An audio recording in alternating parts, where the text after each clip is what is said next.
अस्सलाम वालेकुम रहमतुल्लाहि व बरकातुहू। मैं हूं आपका मेज़बान फजल रहमान रहमानी। आज मुरखा 2 अगस्त है। पेश है दूरबीन की ताज़ा तरीन पेशकश। आज दूरबीन के अहम मौज़ूआत हैं। हरियाणा के नूह से फैली आग राजस्थान पहुंच गई है। भिवाड़ी में गोश्त की दुकानों में तोड़फोड़ हुई है। इस मामले में कई मुश्तबा अफराद हिरासत में लिए गए हैं। ये मामला शरपसंदों की जानिब से मस्जिद को आग के हवाले करने से शुरू हुआ था। तफसीलात आज की दूरबीन में जरूर देखिए। मणिपुर में जारी पुरतशद्दुद हालात के दौरान एक खातून को नंगा करके परेड कराने के मामले पर सुप्रीम कोर्ट ने सॉलिसिटर जनरल से तल्ख सवालात किए। समाअत के दौरान सॉलिसिटर जनरल तुषार मेहता ने कहा कि अभी जांच चल रही है, 37 गवाहों से पूछताछ होनी है। सुप्रीम कोर्ट ने इस सिलसिले में मजीद क्या सवालात किए, आज की दूरबीन में जरूर देखिए। एक आला अफसर की जानकारी के मुताबिक दिल्ली खातून कमीशन की चीफ स्वाति मालीवाल ने मणिपुर में चल रहे पुरतशद्दुद तसादुम के ताल्लुक से सदर जमहूरिया द्रौपदी मुर्मू को उबूरी सिफारिशात भेजी है। तफसीलात जरूर देखिए। लोकसभा में मोदी हुकूमत के खिलाफ अपोजिशन जमातों की इंडिया इत्तेहाद की तरफ से लाई गई तहरीक अदम एतमाद पर मानसून इजलास के आखिर में 8, 9 और 10 अगस्त को बहस होगी। हिज़्ब इख्तिलाफ की जानिब से तहरीक अदम एतमाद से हुकूमत पर क्या असर पड़ सकता है, आज की दूरबीन में जरूर देखिए। कांग्रेस पार्टी के सदर मल्लिकार्जुन खड़गे का कहना है कि अपोजिशन इत्तेहाद इंडिया डरने वाला नहीं है। ये इत्तेहाद 2024 में मोदी हुकूमत को शिकस्त देगा। उन्होंने कहा कि वजीर आजम मोदी को मणिपुर मामले पर बोलने की फुर्सत नहीं है, लेकिन वो इंतखाबी रियासतों में खूब तशहीर कर रहे हैं। कांग्रेस पार्टी के साबिक सदर राहुल गांधी ने गुज़िश्ता रोज सुबह सवेरे तकरीबन 4 बजे दिल्ली के सबसे बड़े खुर्दा और थोक बाजार में सबसे बड़ी मंडी आजादपुर मंडी का दौरा किया और वहां के दुकानदारों, ताजिरों और दीगर लोगों से मुलाकात की। सब्जी फरोशों से मुलाकात के दौरान मजीद उन्होंने क्या कुछ कहा, आज की दूरबीन में जरूर देखिए। भारत में सोने की कम खरीदारी इस कीमती धात की आलमी कीमतों में इजाफे को महदूद कर सकती है। सोने की दरामदात की मांग में कमी भारतीय तजारती खसारे को कम करने और रुपए को सहारा देने में भी मदद दे सकती है। लीबिया में इंसानी स्मगलरों की कैद से सैकड़ों पाकिस्तानियों को बाजियाब कराया गया है। इन पाकिस्तानी तारिकीन वतन को इंसानी स्मगलरों ने तावान हासिल करने की गरज से अपने कब्जे में कर रखा था। बताया गया कि रिहाई पाने वालों में बच्चे भी शामिल हैं। अगस्त 2021 में काबुल से इनखला के बाद अमेरिकी हुक्काम ने पहली बार तालिबान के नुमाइंदों के साथ दोहा में तफसीली बातचीत की है। फरीकैन ने इक्तिसादी और सिक्योरिटी उमूर के अलावा खवातीन के हुकूक समेत मुतअद्दिद उमूर पर तबादले ख्याल किया। क्रिकेट की दुनिया में इन दिनों जहां एशेज सीरीज छाई हुई है, वहीं इंडियन क्रिकेट टीम की वेस्टइंडीज दौरे के भी चर्चे हो रहे हैं और इंडिया में इस साल वर्ल्ड कप की तैयारियां जारी हैं। ताहम इस सब के बीच आमदन की तकसीम के लिए आईसीसी का मॉडल जेर बहस है। आप हमें यूट्यूब पर देखने के अलावा हमारे तमाम सोशल मीडिया पेजेस पर भी फॉलो कर सकते हैं। आप फिक्र नजर उर्दू का प्रोग्राम दूरबीन देख रहे हैं। हरियाणा के नूह में हिंदुत्व तंजीमों के जरिए निकाली गई यात्रा के दौरान जो जबरदस्त फिरका वाराना तसादुम 31 जुलाई को दिखाई दिया था, उसकी आग अब करीबी रियासत राजस्थान में पहुंच गई है। नूह के बाद हरियाणा के गुरुग्राम में 31 जुलाई की देर शब एक मस्जिद को आग के हवाले कर दिया गया था और अब ताजा तरीन इत्तलाआत के मुताबिक राजस्थान के भिवाड़ी में गोश्त की दुकानों को निशाना बनाया गया है। खबर रसा इदारे के मुताबिक भिवाड़ी में गोश्त की दुकानों में तोड़फोड़ की गई है। इस मामले में निस्फ दर्जन लोगों को हिरासत में लिया गया है। रिपोर्ट के मुताबिक भिवाड़ी में मंगल के रोज अलवर बाईपास वाक़े गोश्त की दुकानों में तोड़फोड़ की गई। इस दौरान दुकानों में बैठे लोग किस तरह से अपनी जान बचाकर भागे। शोरिश पसंदों ने न सिर्फ दुकानों में तोड़फोड़ की, बल्कि इसमें रखे सारे सामान को भी तहस नहस कर दिया। खबरों में बताया जा रहा है कि गोश्त की दुकानों के सामने 3 शेड लगे हुए थे, जिन्हें तोड़कर नीचे गिरा दिया गया। जैसे ही पुलिस को शोरिश पसंदों के हंगामे की जानकारी मिली, पुलिस फोर्स मौके पर पहुंचा। पुलिस को देखते हुए शरपसंद अनासिर करीब में मौजूद जेनेसिस शॉपिंग मॉल के अंदर घुस गए। पुलिस ने फौरन मॉल को चारों तरफ से घेर लिया। फिलहाल पुलिस ने निस्फ दर्जन मुश्तबा नौजवानों को हिरासत में ले लिया है और तहकीकात जारी है।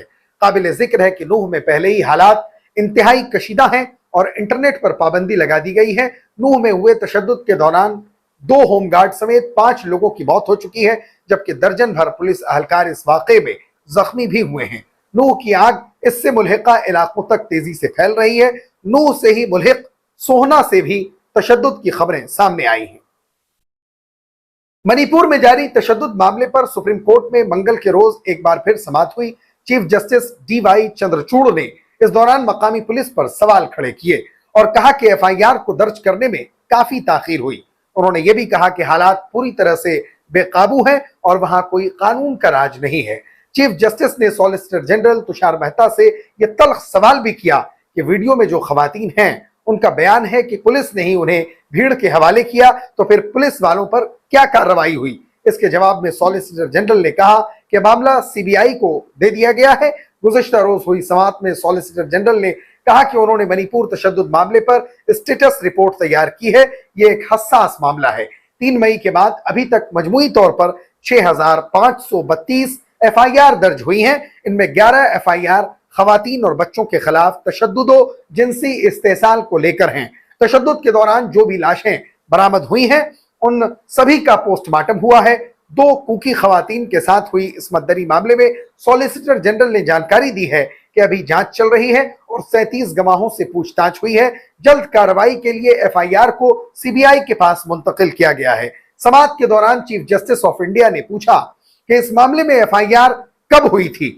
जवाब में तुषार मेहता ने कहा कि 16 मई को 0 FIR हुई थी, फिर बाद में रेगुलर FIR दर्ज की गई।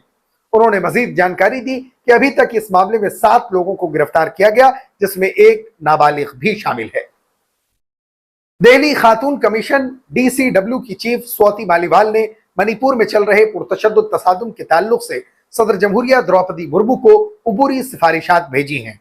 ये जानकारी मंगल के रोज एक आला अफसर ने दी है। दरअसल 2 खवातीन पर जिनसी इस्तेसाल को जाहिर करने वाली वायरल वीडियो के रद्द-ए-अमल की शक्ल में DCW चीफ स्वाति मालीवाल ने अराकीन के साथ 23 जुलाई को मणिपुर का दौरा किया था। इस दौरान उन्होंने मुतासरीन से बातचीत के लिए चराचंदपुर, मोइरांग, पोंगपोकपी और इम्फाल अजला समेत तशद्दुद मुतासरा कई इलाकों का दौरा किया था। मीडिया रिपोर्ट्स के मुताबिक DCW की तरफ से सदर जमहूरिया को 24 सिफारिशात दी गई हैं, जिनमें रियासत में सदर राज नाफिज करना और वजीर आला का इस्तीफा भी शामिल है। साथ ही यह भी मशवरा दिया गया है कि वजीर आला, वजीर आजम और मरकजी वज़रा रियासती हालात का जायजा लेने के लिए फौरी दौरा करें। अलावा रियासत में अमन कायम करने के लिए वसी पॉलिसी तैयार की जाए। DCW ने सदर जमहूरिया से अपील की है कि नस्ली तशद्दुद के असल असबाब और बहरान के मैनेजमेंट में हुकूमत के कामों और गलती की जांच के लिए सुप्रीम कोर्ट की निगरानी में एक खुसूसी जांच टीम तश्कील दी जाए। इसमें पुलिस फोर्सेज से 4000 से जायद जदीद असलहों की लूट और गुज़िश्ता 3 सालों में हासिल शिकायतों की भी जांच का मुतालबा किया गया है। बताया जाता है कि DCW ने 2 अलग अलग SIT तश्कील देने की सिफारिश की है। एक की सदारत सुप्रीम कोर्ट के सुबुकदोश जजों के जरिए की जाएगी, जो कत्ल, लापता अशखास वगैरह के सभी मामलों की जांच की निगरानी करेगी, और दूसरी खास तौर से जिनसी इस्तेसाल के मामलों की जांच करेगी।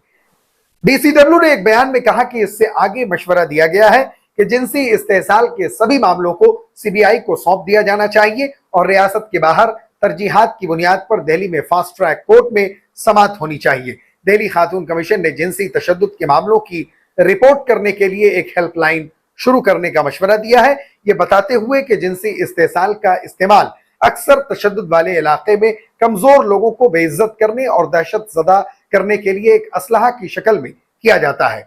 ये फिक्र भी जाहिर की गई है कि गुज़िश्ता 3 महीनों में मणिपुर में ऐसे कई मामले सामने आए हैं।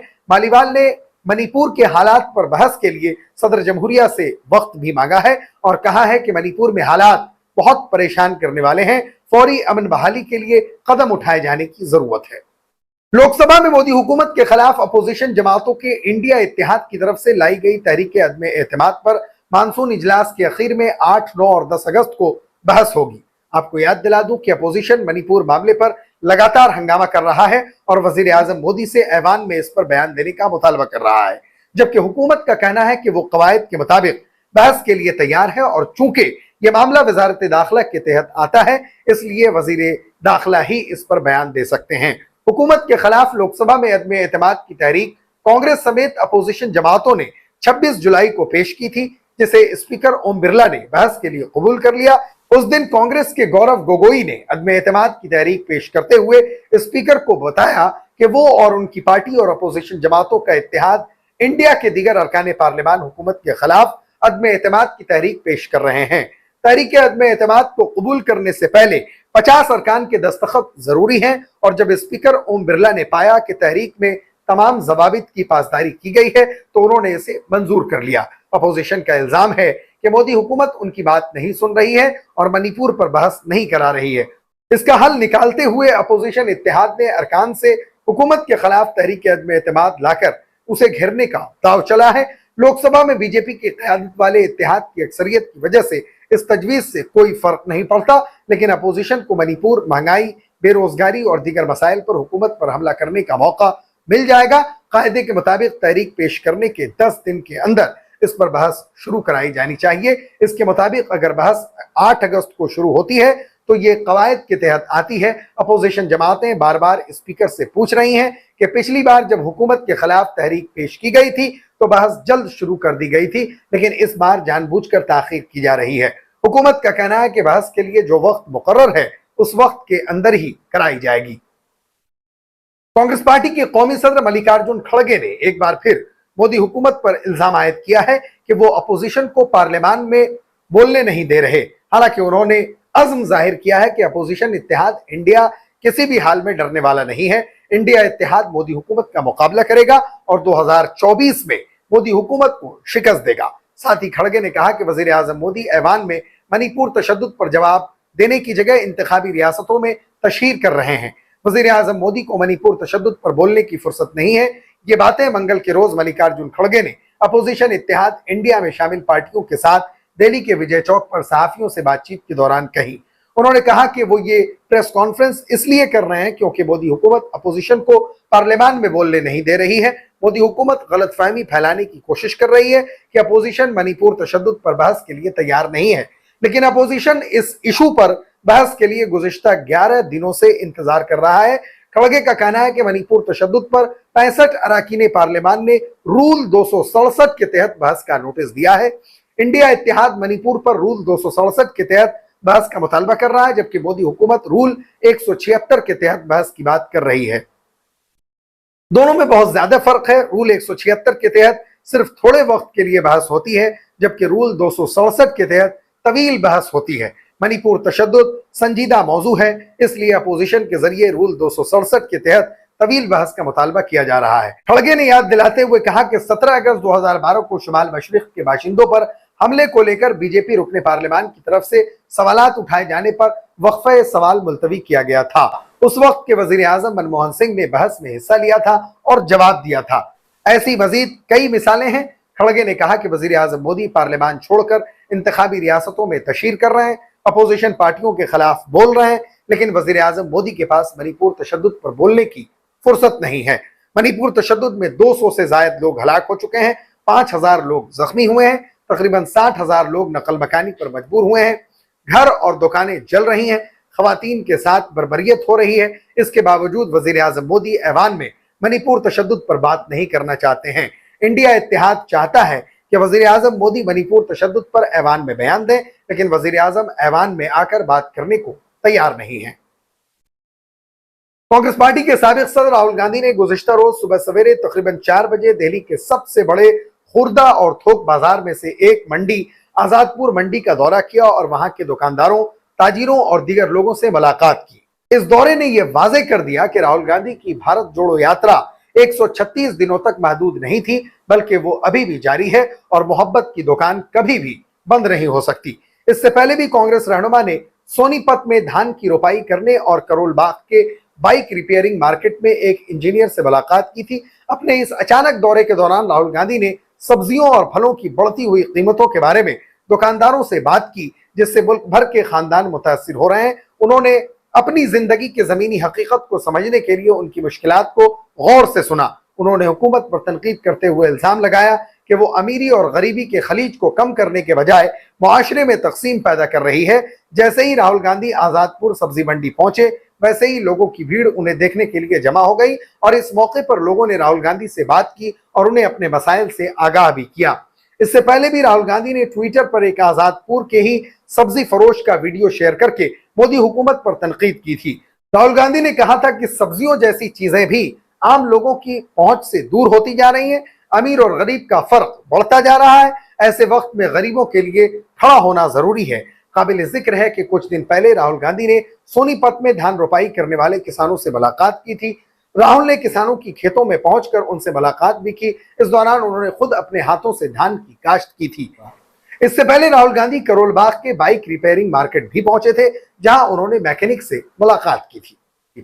आलमी गोल्ड काउंसिल यानी WGC ने मंगल को कहा है कि 2023 में भारत के सोने की मांग एक साल पहले के मुकाबले में 10% कम होकर 3 साल की कमतरीन सतह पर आ सकती है।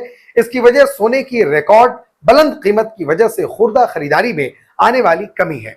दुनिया के दूसरे सबसे बड़े सोने के सारिफ भारत में कम खरीदारी आलमी कीमतों में इजाफे को महदूद कर सकती है। सोने की दरामदात की मांग में कमी भारतीय तजारती खसारे को कम करने और रुपए को सहारा देने में भी मदद दे सकती है। WGC के भारतीय ऑपरेशंस के इलाकाई चीफ एग्जीक्यूटिव अफसर सोमा सुंदरम PR ने कहा कि वो सोने की मांग के बारे में मोहतात रहते हैं, क्योंकि इसे बुलंद मकामी कीमतों और सवाबदीदी अखराजात में सुस्त रवी की वजह से गैर यकीनी सूरत हाल का सामना है। उन्होंने कहा कि 2023 ईस्वी में सोने की तलब 700 मैट्रिक टन रह सकती है, जो एक साल पहले 774.1 मैट्रिक टन थी। WGC ने कहा कि अप्रैल से जून की तिमाही में भारतीय सोने की खपत 7% गिरकर 158.1 मैट्रिक टन रह गई, क्योंकि मकामी कीमतों में इजाफे की वजह से जेवरात और सरमायाकारी की तलब दोनों में कमी आई। इसी तिमाही में 1 तोला यानी फी 10 ग्राम सोने की कीमत ने 61,845 रुपए की बुलंदतरीन सतह को छू लिया। सोमा सुंदरम ने कहा कि सोने की बुलंद कीमतें कुछ लोगों को उनके पुराने जेवरात और सिक्के फरोख्त करने पर भी उकसा रही हैं, जिसकी वजह से इस्तेमाल शुदा सोने की फराहमी में इजाफा हो रहा है। आदादोशुमार के मुताबिक जून तक के तिमाही में इस्तेमाल शुदा सोने की सप्लाई एक साल पहले के मुकाबले में 61% बढ़कर 37.6 मैट्रिक टन तक पहुंच गई, जो कि तकरीबन 3 सालों में सबसे ज्यादा है। सोमा सुंदरम ने कहा कि रिकॉर्ड बुलंद कीमतों की वजह से सोने की स्मगलिंग ने जोर पकड़ा है और गुज़िश्ता साल नई दिल्ली ने इस कीमती धात पर दरामदी ड्यूटी में इजाफा किया था। उन्होंने मजीद कहा कि ग्रे मार्केट के ऑपरेटर जो बैरून मुल्क से सोना स्मगल करते हैं और ड्यूटी से बचने के लिए इसे नकद रकम के एवज फरोख्त करते हैं, डिस्काउंट की पेशकश कर रहे हैं। इस तरह ड्यूटी अदा करने वाले मुनज़्ज़म ताजिरों को नुकसान पहुंच रहा है। लीबिया में तारिकीन वतन की मदद करने वाले एक ग्रुप अल इब्राहिम के मुताबिक इन पाकिस्तानी शहरियों को पीर की सुबह मशरक़ी लीबिया के शहर तबरूक से तकरीबन 8 किलोमीटर जुनूब में अल खैर के इलाके में स्मगलरों के गोदामों से रिहा कराया गया। इस तंजीम ने अपने ऑफिशियल फेसबुक पेज पर एक पोस्ट में कहा कि बच्चों समेत उन तारिकीन वतन को बाद में करीबी पुलिस हेडक्वार्टर मुंतकिल कर दिया गया। अल इब्राहिम के एक कारकुन एसेरवा सलाह ने एसोसिएटेड प्रेस को बताया कि पाकिस्तानी तारिकीन वतन यूरोप जाने के इरादे से लीबिया पहुंचे, लेकिन उन्हें स्मगलरों ने हिरासत में ले लिया और उनकी रिहाई के लिए तावान का मुतालबा किया।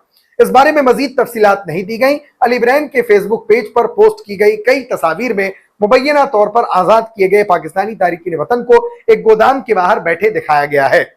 लीबिया, अफ्रीका और मशरिक़ वस्ता से यूरोप जाने की कोशिश करने वाले तारिकीन वतन के लिए एक बड़ी राहदारी है। नेटो की हिमायत याफ्ता बगावत के बाद 2011 में तवील अरसे से मुतलकुल ऐनान हुक्मरान मुअम्मर कज़ाफी का तख्ता उलटने और उसे हलाक कर देने के बाद से लीबिया इफरा तफरी का शिकार रहा है। तेल की दौलत से मालामाल इस मुल्क पर गुज़िश्ता एक दहाई के बेशतर अरसे में मशरिकी और मगरबी लीबिया में 2 हरीफ हुकूमतें बरसर इख्तिदार रही हैं। इन दोनों को मलेशियाओं और गैर मुल्की हुकूमतों की हिमायत हासिल है।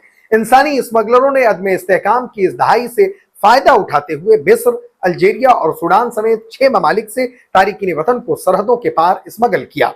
लीबिया पहुंचने के बाद ये स्मगलर यूरोप में बेहतर जिंदगी की तलाश में आए। इन मायूस तारिकीन वतन को रबड़ की नाकिस कश्तियों और दिगर बहरी जहाजों में भरकर वस्ती बहर रूम के एक पुरखतर और जानलेवा समुद्री रास्ते पर डाल देते हैं।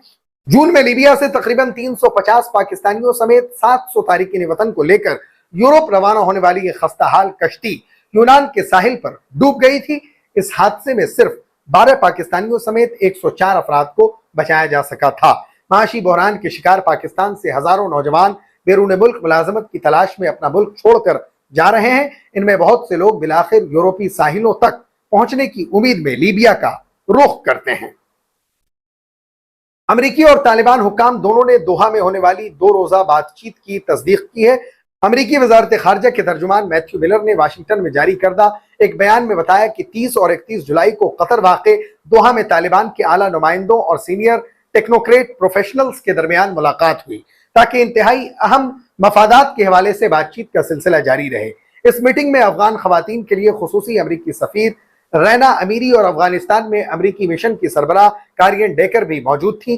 बातचीत में अफगान मरकजी बैंक के असासों की वापसी पर भी तवज्जो मरकूज की गई, जो अगस्त 2021 में तालिबान के काबुल पर कब्जे के बाद अमेरिका ने मुंजमद कर रखे हैं। अमरीकी महकमे खारजा की तरफ से जारी करदा बयान में कहा गया है कि अमेरिका अफगान अवाम के इन मुतालबात के साथ मजबूती से खड़ा है कि उनके हुकूक का एहतराम किया जाए और अफगान कौम के मुस्तकबिल की तश्कील में उनकी आवाज सुनी जाए। अमरीकी वजारत खारजा के तर्जुमान मिलर ने कहा कि अमरीकी हुक्काम ने तालिबान पर जोर दिया कि वो अफगानिस्तान में इंसानी हुकूक की बिगड़ती हुई सूरत हाल, बिलखुसूस खवातीन, लड़कियों और कमजोर तबकात से मुतल्लिक पॉलिसियों को तब्दील करें। अमरीकी वजारत खारजा के बयान में मजीद कहा गया है कि अमरीका और तालिबान हुक्काम ने अफगानिस्तान में बेहतर मालियाती आदादोशुमार और इफरात ज़र में कमी से मुतल्लिक भी मुस्बत बातचीत की। इसी तरह 2022 की पाबंदियों के तहत पोस्ट की काश्त में कमी को भी सराहा गया।